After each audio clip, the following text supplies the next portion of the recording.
तेरो नाम। हे राम हे राम, हे राम हे राम।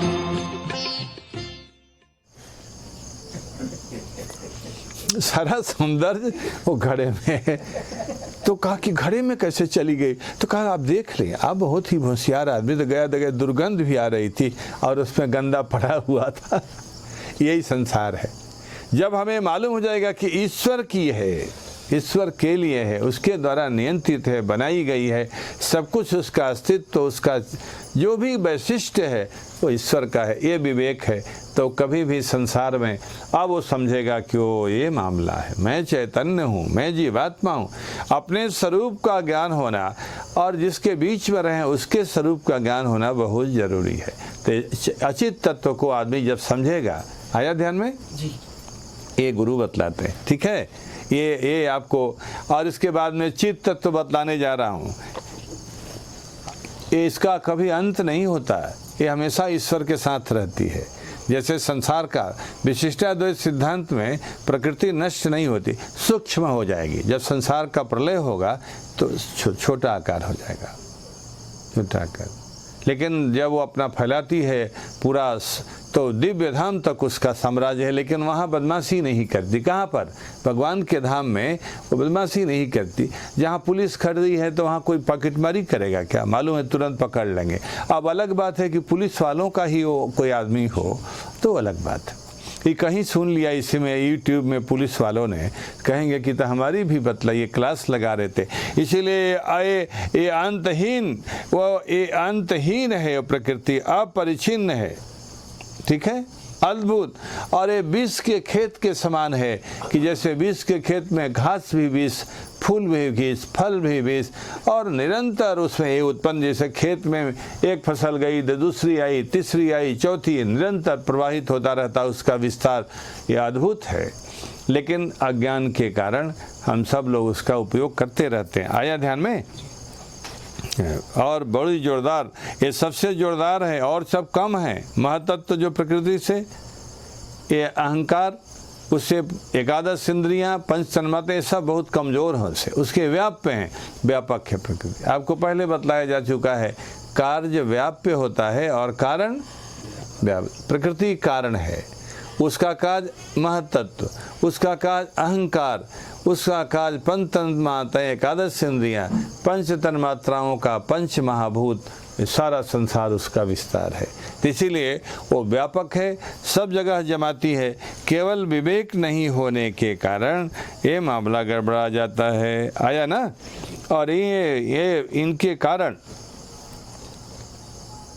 जैसे विष उत्पन्न करने वाले खेत में जो पौधे उत्पन्न हो, जो फूल, जो फल, उनको जो खाएगा वो मर जाता है, जीवन नष्ट। वैसे ही प्रकृति से जो जितना जुड़ेगा उतना ही उसके जीवन में मृत्यु, विकास रुक जाएगा, सही गति रुक जाएगी। देखिए ना, अभी ये स्थिति आ गई है, बहुत मुश्किल का काम है। जो विधवाएं हैं वो भी अब जो विधवाएं कपड़ा पहनती थी वो नहीं पहन रही। उजला कपड़ा पहनने से कोई नुकसान है क्या? हम लोग उजला ही था। मैं इस गद्दी पर आया तो एक कपड़ा पहनने लगा। क्या बात है, सतो गुण है।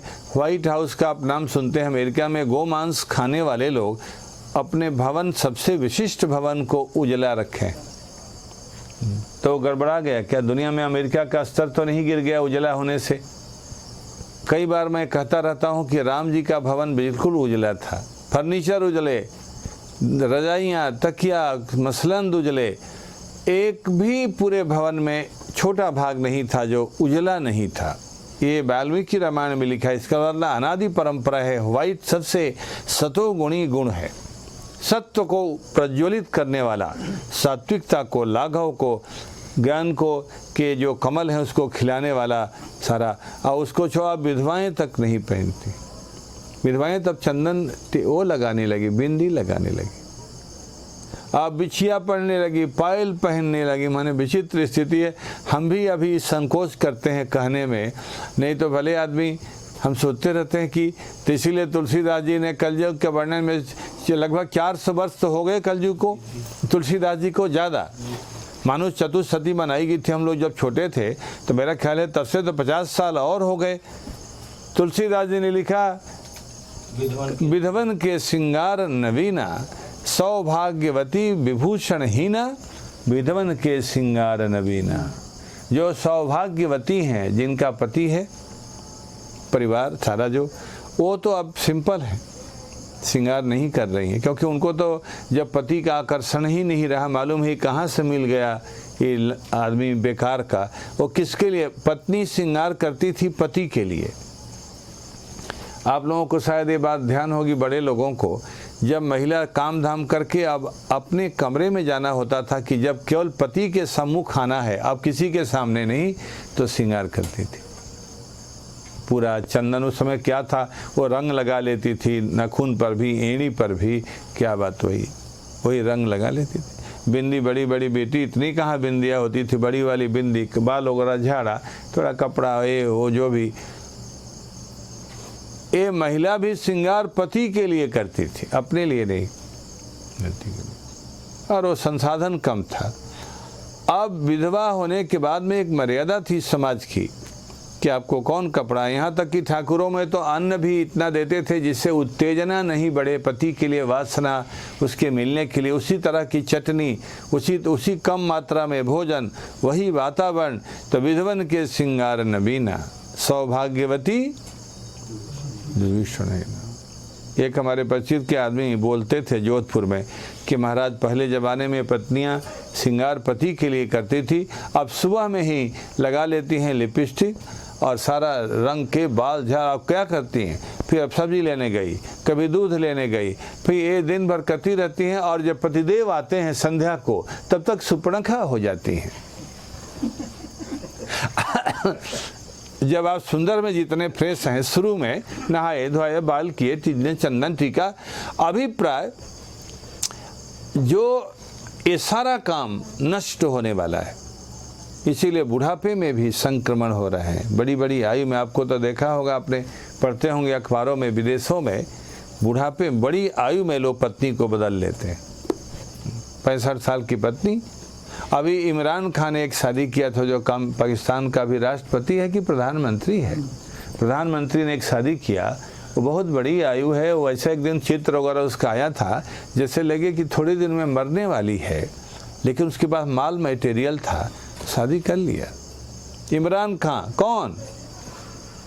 कोई मुसलमानों में तो कोई इसकी बात ही नहीं। उनके मोहम्मद साहब ने शादी किया था एक 40 साल की औरत से। ये जो मुसलमानों के सबसे बड़े धर्मगुरु हुए मोहम्मद साहब, किसी ने पूछा कि आपने इनसे क्यों शादी कर लिया?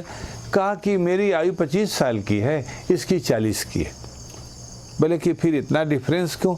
बोले हमें पैसे वाली औरत चाहिए थी जिससे मैं कुछ नहीं कमाऊं और मौज करूं, इसको जवान पति चाहिए था, तो इसको जवान पति मिल गया और हमें पैसे वाली औरत, दोनों बल्ले बल्ले हो गए। यही स्थिति हमारी है। ईश्वर की पत्नी है, उसकी दासी है, नौकरानी है, सर्वस्व है प्रकृति ईश्वर की। हमारा उसमें कुछ नहीं। ना हमने मिट्टी बनाया क्या, हमने जल बनाया, बगीचा बनाया, हमने कोई रत्न बनाया क्या, हमने आकाश बना दिया क्या, वायु बना दिया क्या? तो हम हैं कौन? अभी ऑक्सीजन की सप्लाई हो जाए बंद, तो इस देश में कोरोना से जितने लोग 100 साल में नहीं मरेंगे, उतने 1 घंटे में पूरी दुनिया के लोग मर जाएंगे। कि कौन कोरोना लेना ना देना, आदमी लॉकडाउन कर लीजिए तो मुंह में लगा लीजिए तो पैर में लाइए, कुछ है नहीं। जब आदमी भाषण की सामग्री नहीं हो तो 3 घंटा कीर्तन ही 1.5 घंटा करता, श्री राम जय। आजकल की कथा ऐसे ही होती है, हारमोनियम तबले बज रहे हैं, ये वो। मैंने एक आदमी से पूछा कि जो बाजे बज रहे हैं इसमें कुछ इनको आता है क्या? उन्होंने कहा कि महाराज आप बुरा नहीं मानिएगा, देश का एक कथाकार नहीं है जिसको एक संगीत का स्वर आता है, भां भां कर रहा है उसी में। और वो तो सामने जो बैठे हैं वो भी 5 ही हज़ार मिलना है कार्यक्रम में, 10,000 उनको मिलेगा, 5 लाख तो उनको मिलेगा 5,000 या 10 लाख एक कार्यक्रम, यही अधिक से अधिक। कहा कि वो अपना जो थोड़ा बहुत जानते हैं वही जमाते हैं, लेकिन एक, मैंने कहा मुरारी बापू को, बोले एक स्वर नहीं, एक वो क्या मुरारी बापू, उनकी तो क्या बात है। और हर आदमी अब संगीत में ही कथा कर रहा है। जबकि तत्व चिंतन की जरूरत है, उसका आकर्षण है। आप लता मंगेशकर हैं कि आप बतलाइए कि कौन हैं? आपको नाचने आता है कि आपको गाने आता है कि आपको एक्टिंग आती है? आप एक से एक शाहरुख खान और कौन कौन से लोग हैं, लेकिन तत्व चिंतन लोगों को प्रभावित करने के लिए, जीवन देने के लिए कथा कर रहे हो और आपको ये पता ही नहीं है कि कथाकार को कैसे रहना, क्या पहनना, क्या बोलना। श्री अब 1.5 घंटा बड़े कथाकार अब कर रहे हैं श्री राम जय राम। अरे आप बहुत अच्छा गाते हैं, इतना ये प्रकृति तत्व का चिंतन। और इसके बाद में भगवान की दया से इन सारे इतना उसने अपना स्वरूप बना दिया है प्रकृति ने, ये कि आप उससे निकल ही नहीं सकते, उससे निकल नहीं सकते। इतने प्रकार हैं। जैसे भोजन में आप देख रहे हैं, हम लोग भी वही काम करते हैं, रोज चर्चा करते हैं कि आज तो कुछ बदल जाए। आज हम ही लोगों ने बैठ के आज तो सिंघाड़े का हलवा बने, वो नहीं बना। सब लोगों ने कहा हाँ ये बहुत अच्छा चिंतन। खीर फलहारी बन जाती, कोई मिठाई बन जाती। आज एकादशी है तो मैंने कहा सिंघाड़े का हलवा। हमने कहा कि वो पुजारी, जो कटनी वाले पुजारी जी के पत्नी है, उसने हमें सिंघाड़े का आटा दिया है। तो पहले मैंने कहा वही ले जाओ अभी, लेकिन फिर मैंने कहा कि मैंने एक दिन दिया है तो एक दिन हमारे यहाँ बन जाए, और वो थोड़ा भी है, उतने लोगों में वो क्या होगा, नहीं था तो उसका सिंघाड़े का आटा जाना ही जाना था।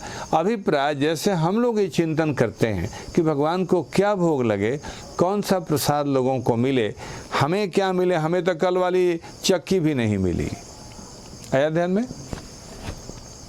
नहीं मिली चक्की, भूल गए। हमने भी कंप्लेन नहीं करना है, भूल गए। और मैं बोलता कि वहाँ से आज वहीं से लाना सिंघाड़े वाला हलवा। उनको ध्यान था कि महाराज के यहाँ क्यों भेजना है, महाराज के यहाँ तो बना ही होगा, तो वो भी नहीं आया। लेकिन उससे हमारा तो कुछ नहीं होता है, हम तो अपना वाला भी आटा दे रहे थे, थोड़ा इसका भी ध्यान रख रहे थे कि बहुत मुश्किल से बोले मैं अपने से पीसी हूँ महाराज, ये वो। इसको ये नहीं पता है कि महाराज अभी किसी का तिनका भी नहीं ले रहे हैं, पता नहीं किसके तिनके में कौन सा कोरोना छिपा हुआ हो। आई अभी कह ही रहा हूँ कि ये तो अपने ही कोरोना है। प्रकृति का जो विस्तार है, जो सारे जीवों को ईश्वर से अलग कर दिया और सारे ईश्वर में विभ्रम उत्पन्न करा दिया कि मैं न हूँ आपकी, जैसे पत्नी कराती है। जीवात्मा को कहता मैं हूँ ना प्रकृति, आप मेरा भोग करो। वो कौन होते हैं ईश्वर, तो वो काम तो इनको भगवान बचावे इनसे। ये चित्त तत्व, दूसरा चित्त तत्व चेतन, जो अब चेतन का स्वरूप है। चेतन का स्वरूप जरूर समझना चाहिए, हमको अपने स्वरूप का ज्ञान होना चाहिए। जिसको स्वरूप का ज्ञान नहीं होगा वो आदमी गधा। जिससे व्यापारी को अपने स्वरूप का ज्ञान होना, जो मार्केटिंग वाले को अपने स्वरूप, बैंकिंग वाले का अपने स्वरूप, पैसा वसूल करने वाले का, जो जहाँ जिसको अपने स्वरूप का नहीं। भंडारी, देखिए भंडारी एक दिन भी हमारे सामने नहीं आए, वो हमें बहुत अच्छा लगा। नहीं तो रोज़ ही आके बोलते मैं ही आजकल भंडार बना रहा हूँ। एक दिन भी नहीं। मैं गया था तो उन्होंने प्रणाम कर लिया, अब फिर काम में लगे रहे।